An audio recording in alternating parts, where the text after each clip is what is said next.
Vous êtes plutôt pomme de terre, popcorn, ou vous préférez une autre histoire?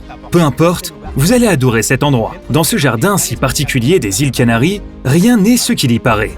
J'ai donné rendez-vous à Carlos pour le découvrir. Vous venez aussi?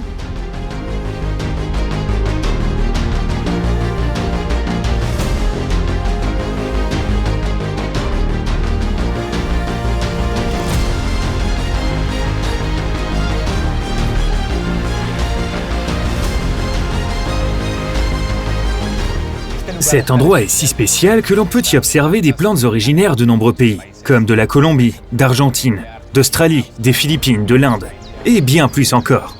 Mais pour beaucoup d'entre elles venues d'Asie ou d'Amérique, cet endroit n'est pas uniquement un jardin. Ça a également été leur première demeure, comme c'est le cas du café, n'est-ce pas Carlos?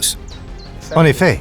D'ailleurs, le caféier que l'on plante à Gaete provient de graines originaires de ce jardin.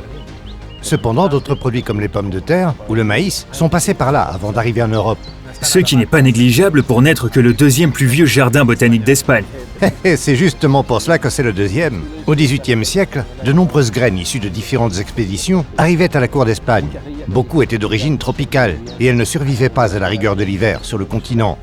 C'est pourquoi, sur ordre royal, Charles III d'Espagne a décidé de faire construire ce jardin ici, afin d'acclimater le plus de plantes possible. Cet endroit est réellement impressionnant. Imaginez à l'époque. De nombreux scientifiques sont venus ici pour voir ce jardin grandiose. C'est le cas de Humboldt, de Berthelot, de Van Boer, qui ont été fascinés par la beauté de ce qu'ils y ont contemplé.